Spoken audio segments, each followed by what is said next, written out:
Hello, everyone. Thank you for joining us today. I'm Stephanie Pashman, the CEO of the Allegheny Conference, and it's wonderful to have all of you today. Welcome to the latest installment of the conference's Response and Recovery webinar series. I'd like to first thank our sponsors for their generous support for making these events possible: Peoples, Giant Eagle, Highmark, and UPMC Health Plan. I'd also like to thank the members of the Allegheny Conference, the regional employers who provide their time, their talent, their resources to support all of our efforts. Today, we have a very special response and recovery webinar for you. In a few minutes, you will hear from Farnam Jahanian, the president of Carnegie Mellon University, Michael McGarry, the chairman and CEO of PPG, and Hilary Mercer, the vice president of Shell Pennsylvania Chemicals and Shell Polymers. Each of these leaders will share how their global organizations have responded to the coronavirus over the past few months and how they are looking ahead to the future.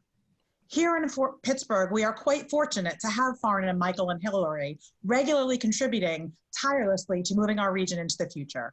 Their ingenuity, their leadership, their friendship, and drive have fostered what unique Pittsburgh spirit we all know and love. In these unprecedented times, the world needs leaders like them. They're working with teams throughout their organizations, throughout the world, to keep their employees safe while pushing ahead on plans and scenarios as they tackle some of the world's hardest problems. COVID-19 has shown us a lot about the world, including a key fact that resonates for all of us at the Allegheny Conference. What that fact is that leadership comes in many forms. Not only does it reside with our guests today who are joining us, but it's in our frontline workers at our hospitals, in the volunteers at our food banks. We find it in the workers in our grocery stores who are stocking our shelves, and in those individuals who are delivering packages to our doorsteps daily. Today, we hear from 3 individuals about how they contribute their personal passion, inspiration, and talents to inspire those people in their organizations in these quite unprecedented, unusual times. We'll hear about these silent leaders and how they are receiving support from these guests. When it comes down to it, we are all in this together, as leaders, as neighbors, as people, as individuals. And if we keep this in mind, we will come out stronger from this than we have ever been. Again, thank you for joining us today. And without further ado, please welcome our moderator from the Allegheny Conference Marketing and Communications team, Matt Manchevsky. Thanks, Stephanie. Appreciate that welcome. And thank you everyone for joining today.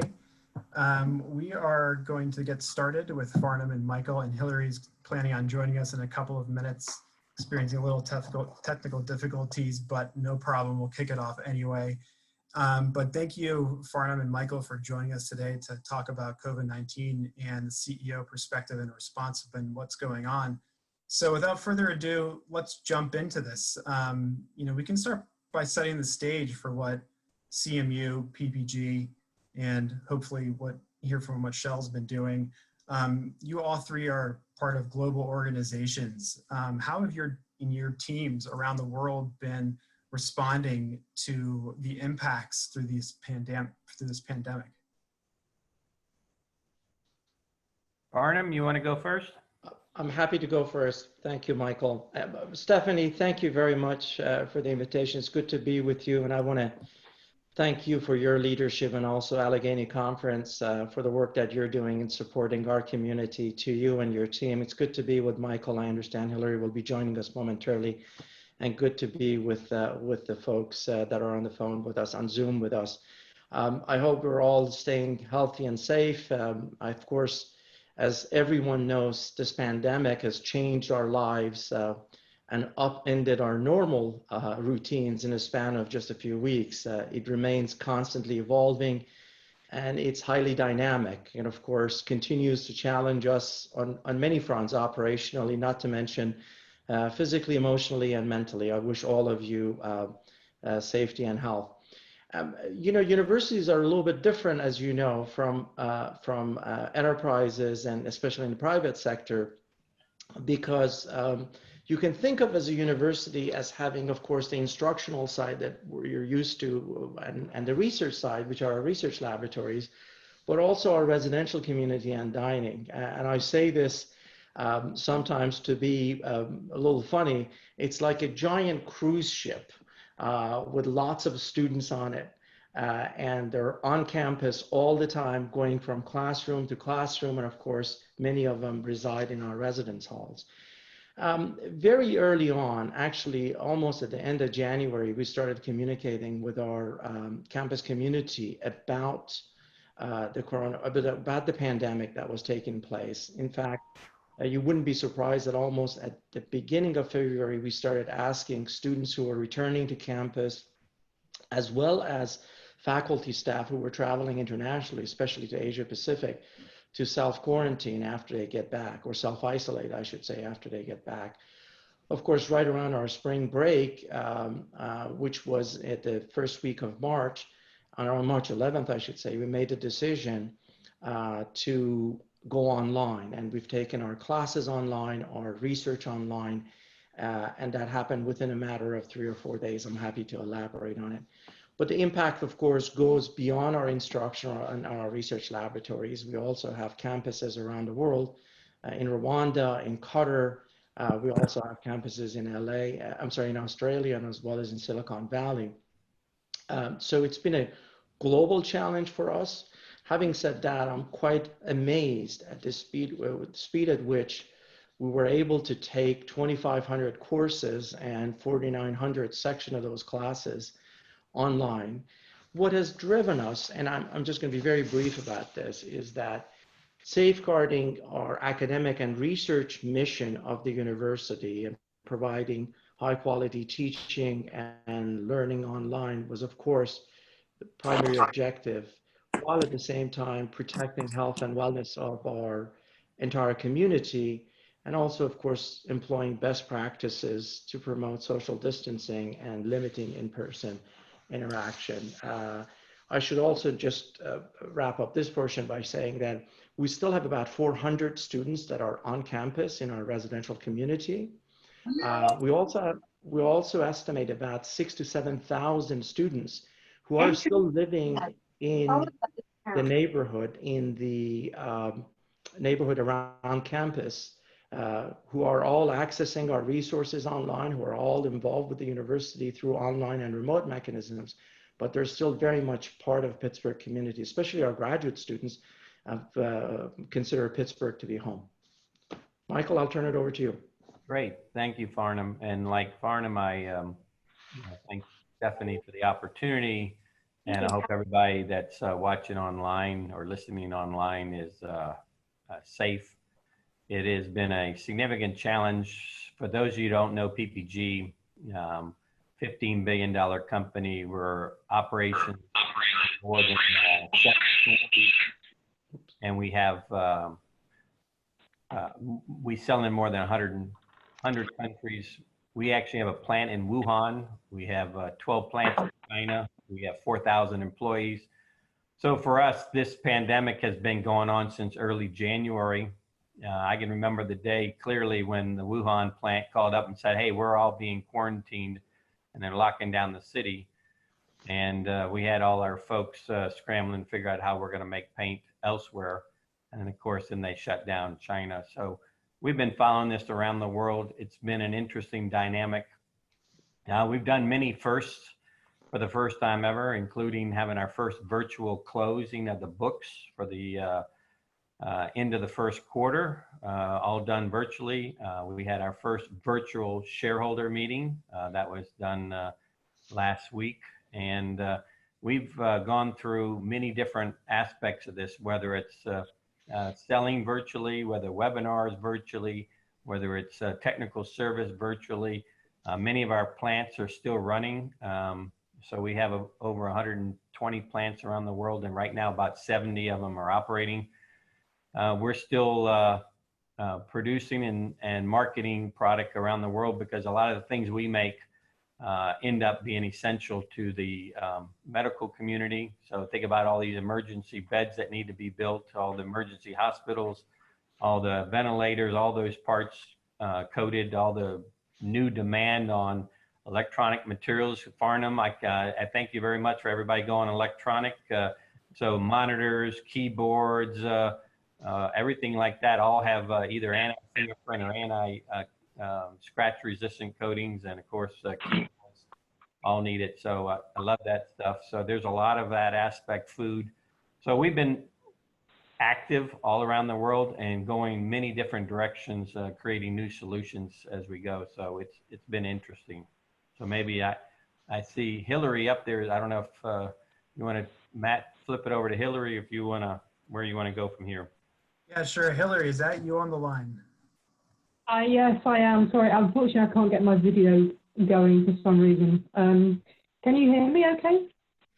Yeah, we can hear you. Thanks for joining. Appreciate you calling in and glad we got a hold of you. Farnam and Michael were just telling us how everything was going with their organizations globally and how they've been impacted. And I know you just joined, but if you want to chime in on how Shell's been impacted and how your teams have been dealing with this so far, that'd be great. Yes, well, I mean, obviously we have, we're obviously a global company. We have both people who work in offices, both here in the US and obviously around the world, and also we obviously have significant numbers of refineries, chemical plants, shore platforms. And of course, closer to home, we have the Pennsylvania Chemicals Project, which is a construction, obviously a large construction. I think, you know, our very first thing is always obviously the safety of our staff and, you know, wherever they are and whatever they're doing. And so most of our office-based workers are all able to work from home, and whilst that's taken quite a lot of effort from an IT perspective, the vast majority of our work from an office perspective we're due to continue.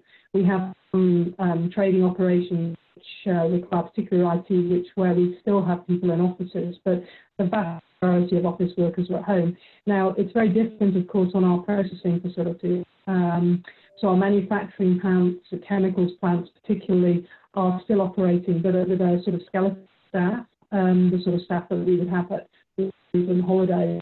And actually they're quite important because, you know, some of the products that we produce, particularly are some of the things that go into hand sanitizers and quite a lot of the chemicals that the hospitals require at this time. Actually, we're really working very, very hard to keep our facilities going at 100% capacity. And given what's happening in the rest of the oil and gas industry, of course, that's quite difficult because with you know, airlines grounded, etc., motorists not really driving, you see a lot of the products that come out of our refineries are backing up, and I'm sure you hear on the news around running out of storage for some of those hydrocarbon products. Now, the reason that's interesting is because, of course, some of those produce feed that goes into our chemicals plants, which are producing chemicals which are actually essential in the sort of health supply industry. So we're working very, very hard to make sure that we can keep those chemical plants operating, as well as obviously operating other products. I think if I turn to nearer to home, to construction plants, of course, you know, everybody I think sees the need for refineries and things like that to keep operating, to keep producing the products that we need. It's a bit more interesting when it comes to a construction site. So again, we had about 8,500 people on site when we decided in March that we would temporarily shut down. And the reason we did that was because we really couldn't guarantee for ourselves that we could maintain the necessary social distancing when we had 8,000 people on site. So what we did was we shut down, and we actually spent about 3 weeks really restructuring the site so that we could assure ourselves that we would be able to operate safely and that we wouldn't have detrimental impact on the local community, and particularly the healthcare facilities in the local community. Now, in recent weeks, so we've now been restarted for about, I think we're in the 3rd week since we restarted. We've currently got about 500 people on site. We'll go up again by another 300 or so next week, so on until we actually ramp back up to the sorts of things we had. But it's going to take some considerable time. And again, our most important thing in terms of doing that work is making sure, you know, it's great because we can give our workers some work to do and therefore some payment back. But we need to do that in a way that makes sure that we don't actually, that we keep people safe and don't actually create greater propagation of the virus. And that really remains our top priority. Thanks, Hilary. Farnum and Michael and Hilary, you all touched on this a little bit, but would like to explore it a little more in terms of adapting to COVID-19. I mean, the evolution of this pandemic has caused global shifts in nearly every facet of life that we can think of. But expanding on some of the adaptions that you three just spoke about, how have you adapted in the face of COVID-19 over the past couple of weeks? And, you know, when you think about the long term, how do you think the adoption of these adaptations will, you know, kind of move forward with your organizations? Farnam, why don't we start with you? Sure. You know, as I mentioned, our response to this has been multifaceted, not only focusing on our academic instructions, which meant really being able to take all of our instructions online. But when you think about, in fact, instructions, we often think of just classrooms, so being able to essentially deliver lecture online. But the truth is, when you go a couple of layers below that, I think most of our audience knows that Carnegie Mellon has a fabulous College of Fine Arts. We have a great School of Drama, School of Music, and so on. So suddenly you face the complexities of a lot more experiential learning, a lot more interaction with faculty that happens in much more smaller setting, much more hands-on experiences. So we had to figure out how to do a lot of that, and a lot of innovation, of course, has gone into making that happen.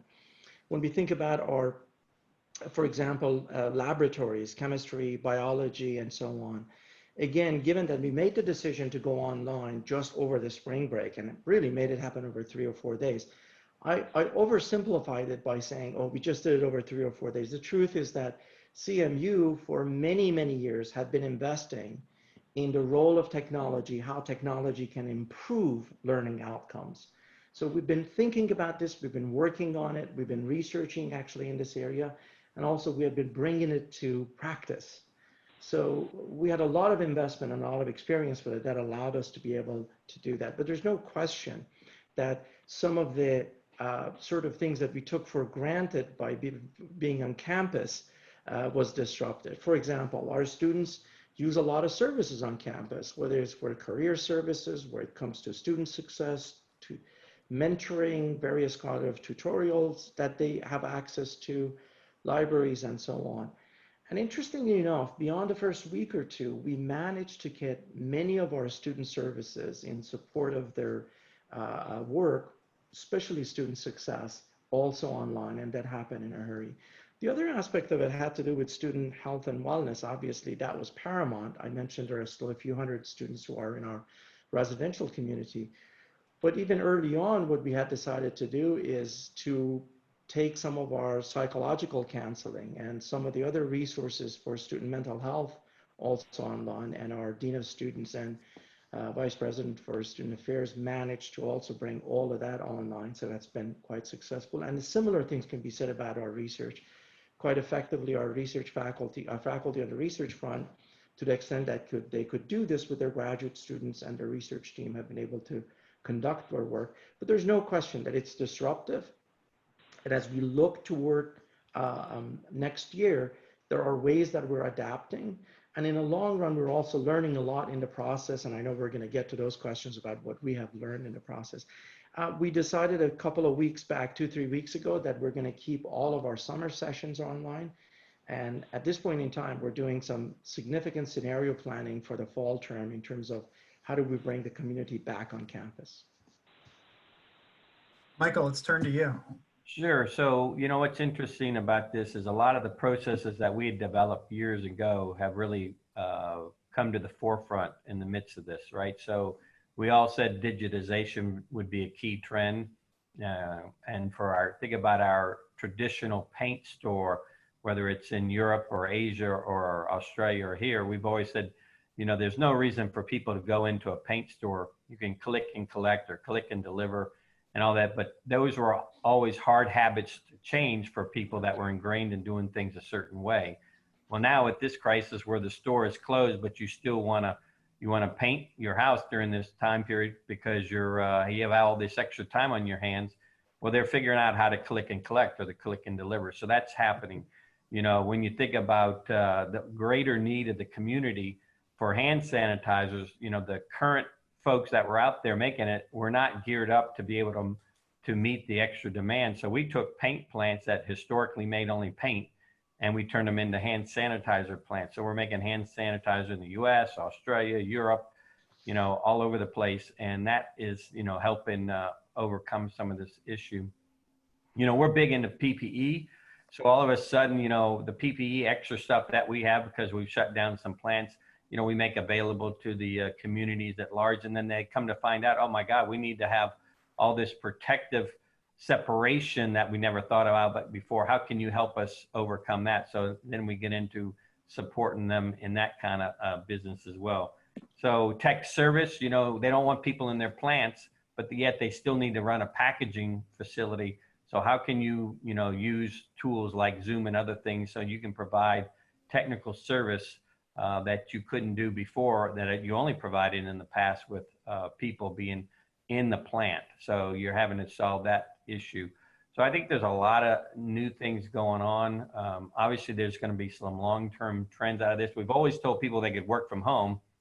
A small percentage of them took advantage of that. So in the future, are you going to have a greater percentage of people take advantage of that? So will that lead to less real estate needs for people like us who have a big building in downtown Pittsburgh? You know, will we have less floors in that building?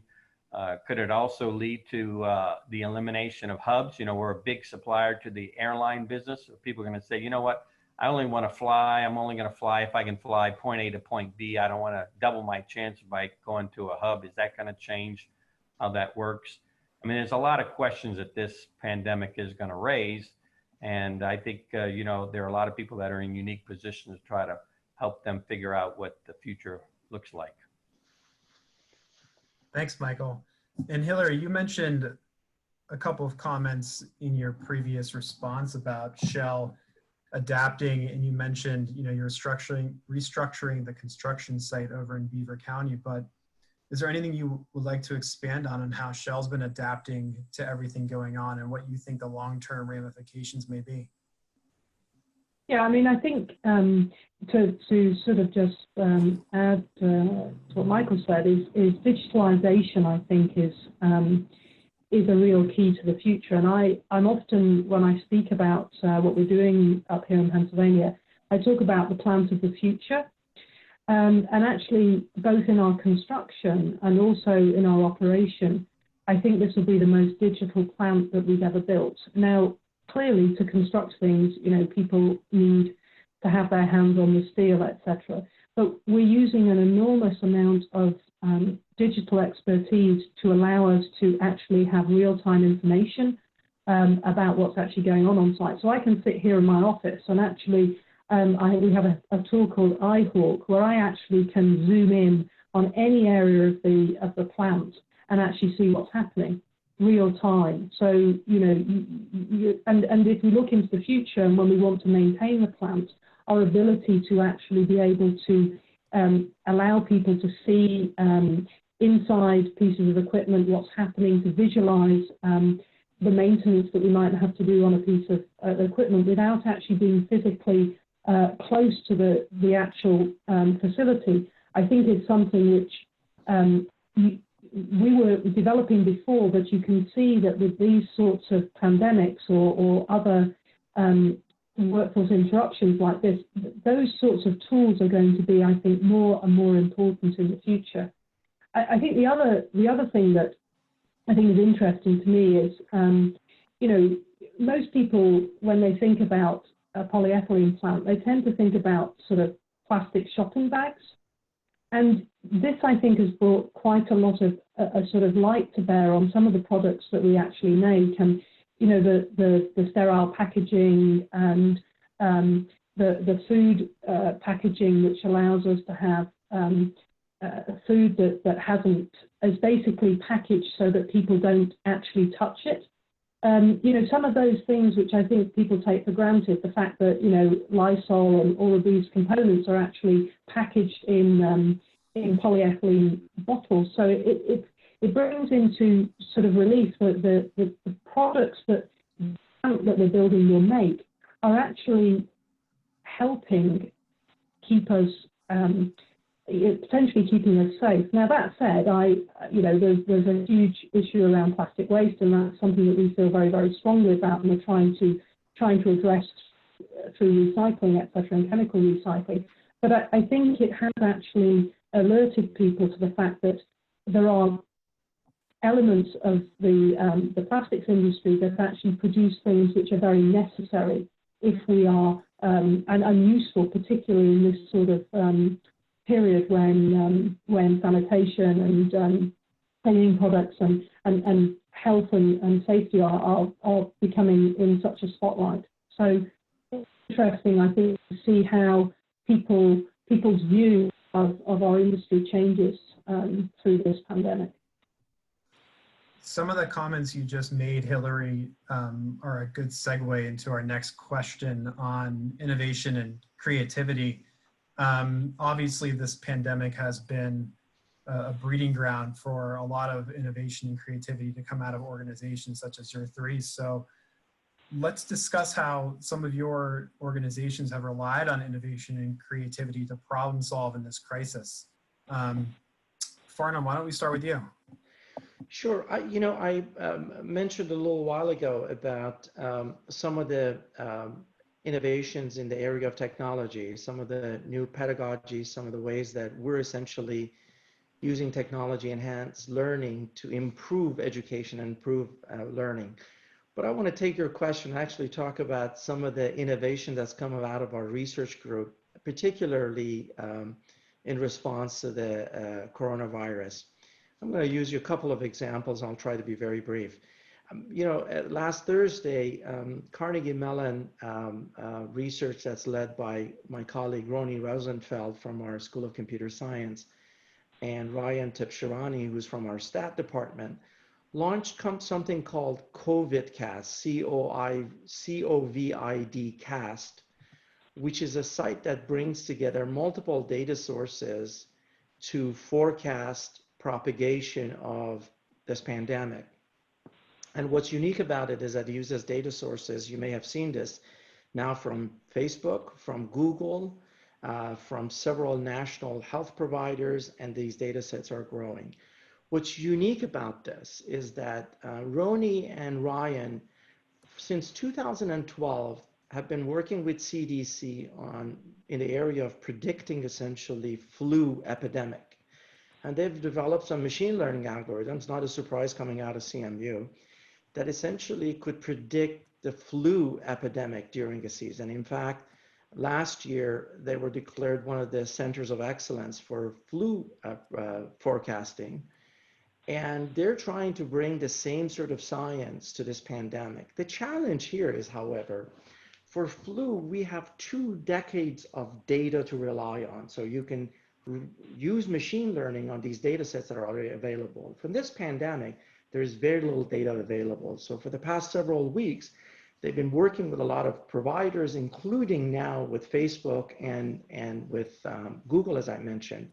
And they've finally gotten to a point where they're able to use collection of these data to essentially develop several maps that can not only show it at the global level, at the state level, but can essentially dig deeper at the county level and at a much, much finer level of granularity.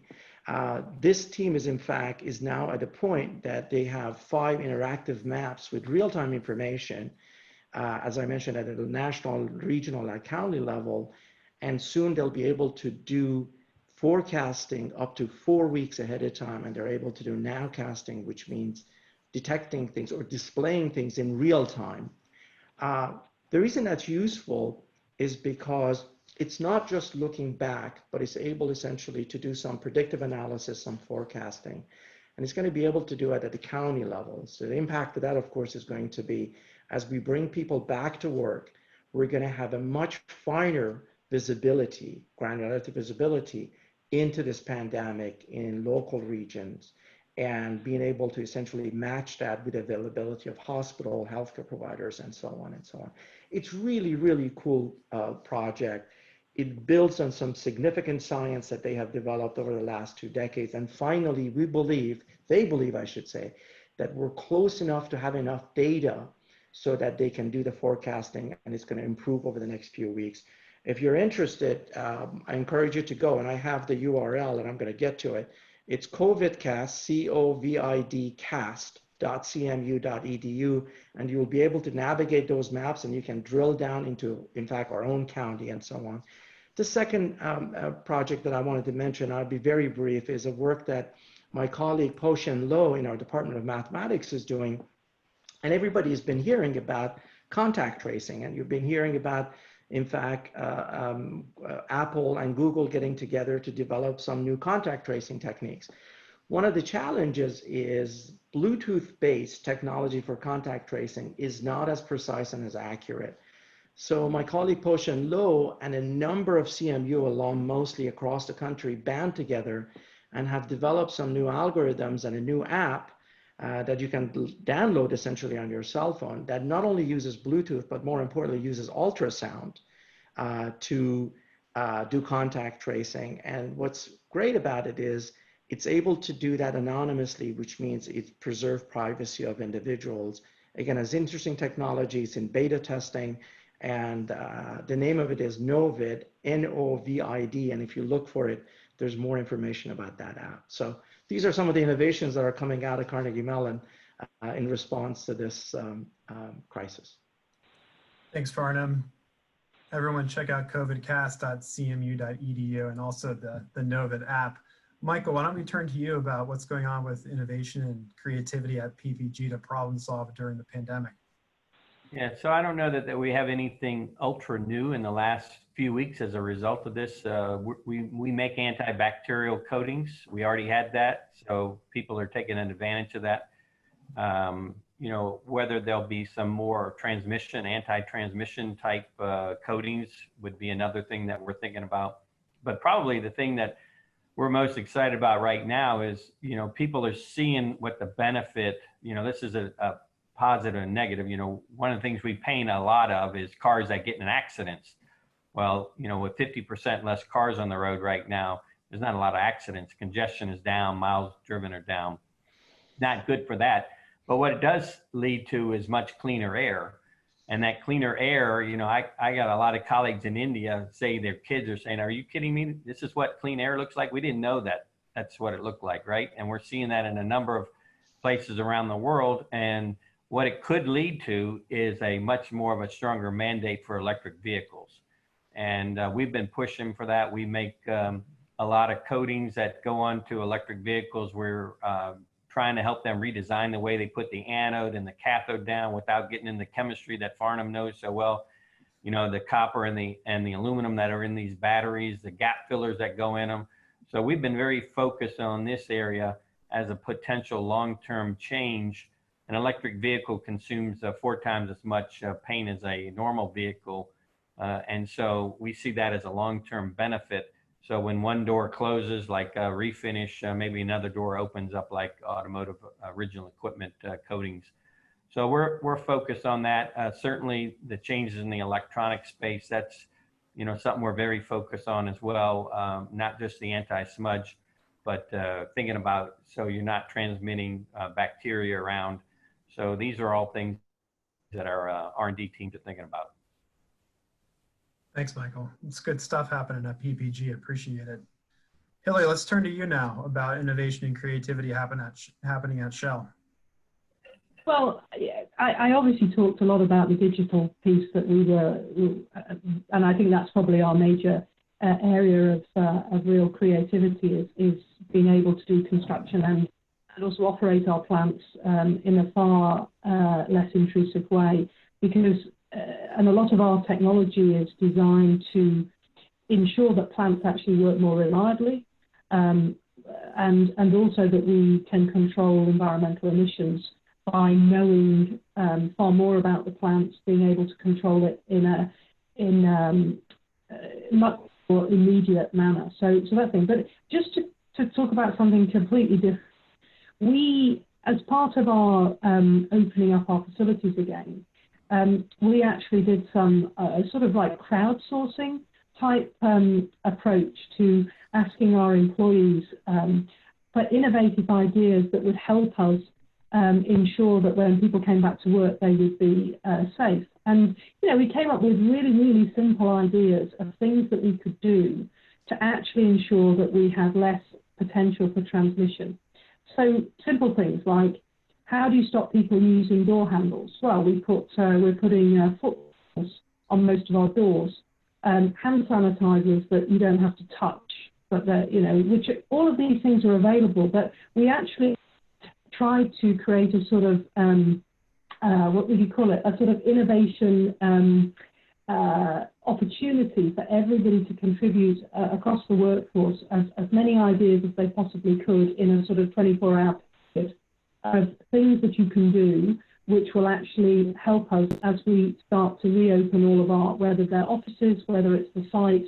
And we came up with about 200 different ideas in a very short space of time, most of which cost very little, but which will have actually quite a significant impact on lowering the possibility of people coming into contact with the disease once we actually get back to work, particularly in the office environment. So just something different. It is very low tech actually, but it is still I think quite innovative in the way that we went about it.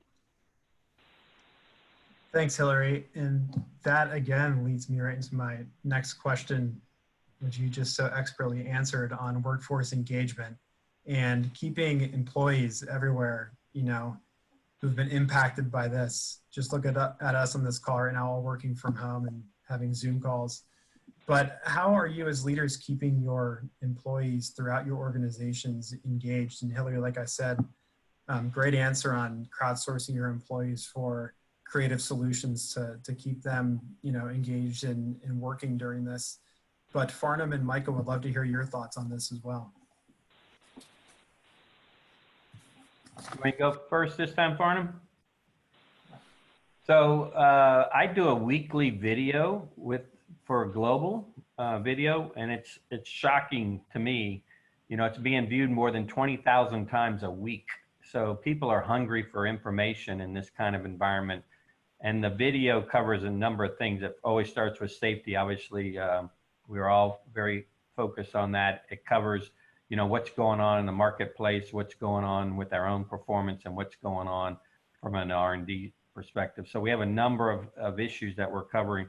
And then, of course, our own leaders are putting out their own, there's been so many videos put out by the leadership team about their individual businesses.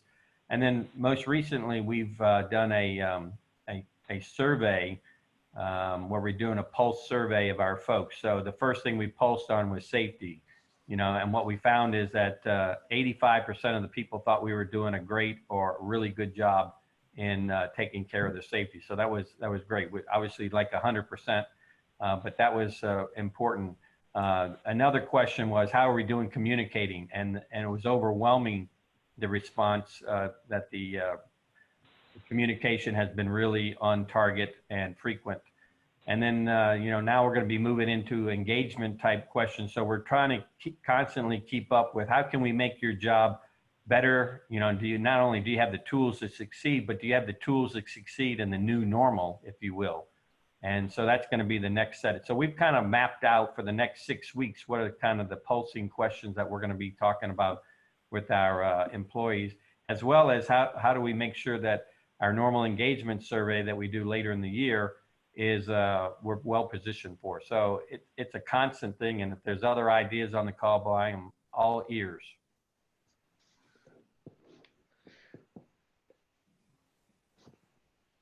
Go ahead, Farnum. Let's turn to you. Sure. As Michael mentioned, I think during a time of crisis, you have to over-communicate. You have to be very clear, and I think transparency is extremely important to all of the stakeholders. In our case, it's not only my faculty colleagues and staff, but also is our students, the parents, our alumni. And it's quite incredible to see how we have used technology, as Michael mentioned, to reach out to all of our stakeholders. And I think by all accounts, it's been quite effective. And people are tuning in. Sometimes it's Zoom calls, of course, with 100 or so people, sometimes smaller, sometimes larger. Other forms of communication has continued via email and other forms. And overall, it's gone well. And it's not just from me, it's from our provosts, deans, and various members of the leadership team, of course. We also recognize that this is a difficult time, personally and professionally, for many of our staff members. I talked a lot about our students and our commitment to our students and their families, but we can't underestimate how disruptive this has been and how stressful it is also for my faculty colleagues and for our staff community. In fact, early in April, we made the commitment that while recognizing that some of the staff members had to be on campus because of their responsibilities in terms of our facilities management folks, our police department, and so on, but overwhelming majority of our colleagues had to work remotely. Also recognizing that not everybody could work remotely, and in cases that people couldn't 100% be remote, we committed to support them, of course, through end of May and communicate that with them. But we also came up with some creative things. We gave allowance for people who are doing community service and professional development. We also created an alternative work marketplace online, where if there was a department who had staff members who couldn't do all of their work, 100% of their work remotely, could go online and help other departments in the university. I have to tell you, I'm a computer science by training. I should be used to technology. I should be just saying, this stuff all easy, should just happen. I've been amazed not only how the underlying technology has worked, but also how innovation such as this alternative work marketplace for remote assignment has really been embraced by our colleagues on campus. And it really has the same thing that you see in Pittsburgh, how people are coming together, rolling up their sleeves and contributing to the well-being of the community and supporting each other. You see the microcosm of that also on our campus. Awesome. Yeah, I think.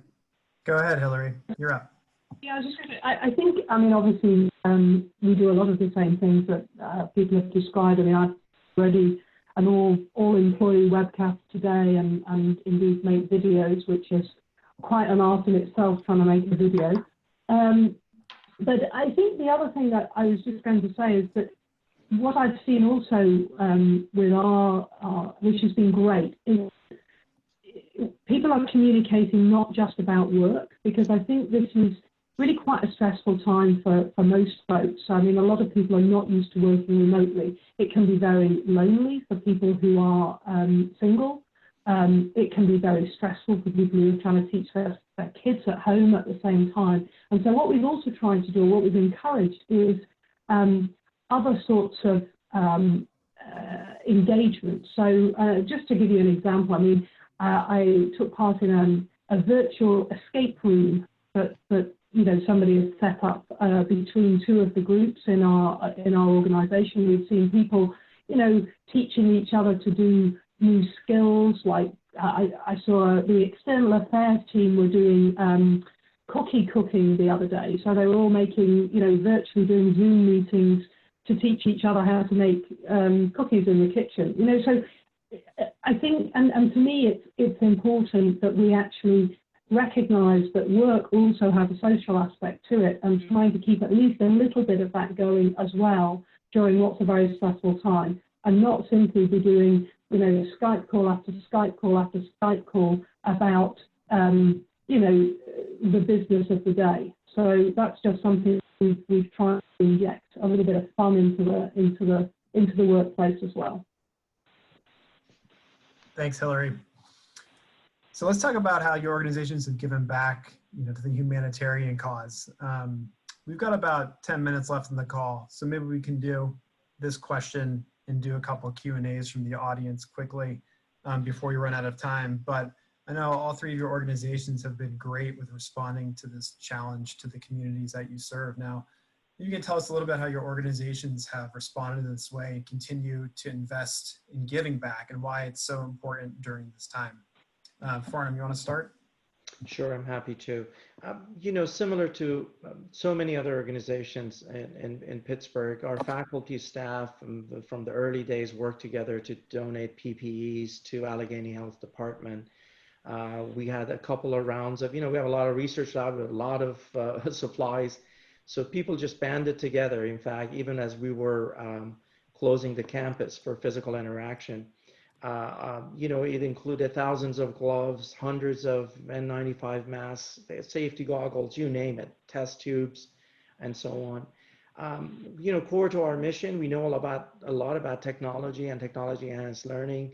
The Simon Initiative, which is an umbrella activity for our technology-enhanced learning, we recognize that many K through 12, especially in underserved communities and also in public schools, don't necessarily have access to that kind of technology. So we also been working and bringing some of our expertise and know-how and some of our tools to some of the public schools, and that's with the leadership of some of my faculty colleagues and staff.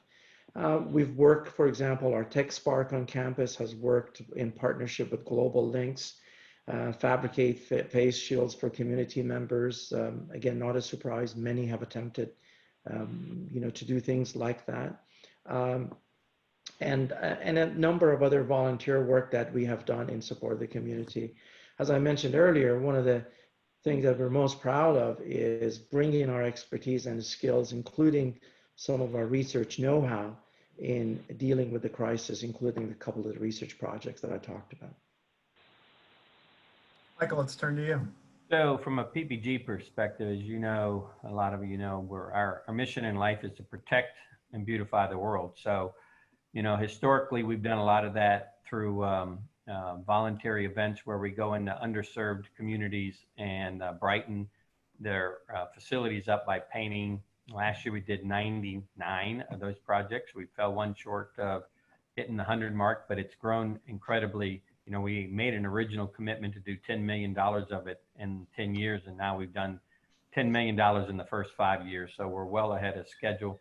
But in this period of time, we're obviously not doing that. So besides donating the masks, you know, over 100,000, we helped secure 1 million masks. I won't get into which hospitals, but certain hospitals could not get masks. We, of course, you know, have 4,000 people in China and a lot of revenue and a lot of connections. So we were able to secure masks and other PPE and have it sent over here. It's ironic. They called me up late at night one time and said, one of our suppliers said, well, we know PPG, but we don't know this hospital. Would you send us a check for $150,000 to pay for it? And you know, so things like that. And then we started writing $1 million checks to pay for this kind of stuff. But now the foundation's into gear. So we're donating a lot of stuff. So our most recent donation was about $1.5 million. We're doing it all around the world. We started in Wuhan, then the Chinese Red Cross, and then we flipped over to Europe, where we're making donations in Europe. We're, of course, making donations here. We're supporting the Pittsburgh Food Bank through local donations. We've told our employees any place they donate, we'll cover them 2 to 1. Instead of a normal 1-to-1 match, we'll double the match. Obviously, we've been encouraging our people. The same thing Farnum is doing is any place that they can help people get educated, because in this time we know that there's a significant difference between some school districts and others. So we've encouraged our people to do that. So, you know, we're trying to be very active in this regard. Thank you. Now, Hilary, let's turn to you. Yeah, so again, I think, like we do a number of things, and obviously globally as well. Here in region, I think our primary contributions have been through either the PPE that we had on site, particularly which we've donated to UPMC and Heritage Valley, but also a lot of work around food banks and providing assistance through organisations like Salvation Army of Beaver County, you know, United Way, YMCA, and Urban League. So a lot of smaller donations. But then as a company, I think one of the things that we've been doing in a number of places, we produce, as I mentioned earlier, we produce one of the biggest components of hand sanitizer. And we've been supplying that actually in quite large quantities to a number of hospitals close to some of the locations of our facilities where we make that, and providing that free to those hospitals. And then more recently, should we say into the future, we're really concentrating here in the US on food supplies, so food banks, and also on mental health charities, both ourselves and also by our matching contributions from our employees, supplying into particular charitable organisations. And again, one of the things, because we produce a lot of fuel through our retail stations, and so one of the things we are doing is providing free fuel in some instances to organisations which are then producing meals or providing food banks or food delivery to people who aren't able to do for themselves. So a number of different areas. But again, primarily concentrating on either specific elements of our chemicals or through supporting food banks or mental health charities, because we do recognise that both COVID itself and the impacts of COVID on individuals who are affected and or by the isolation is having, quite incredible impacts on the mental health of people in our society.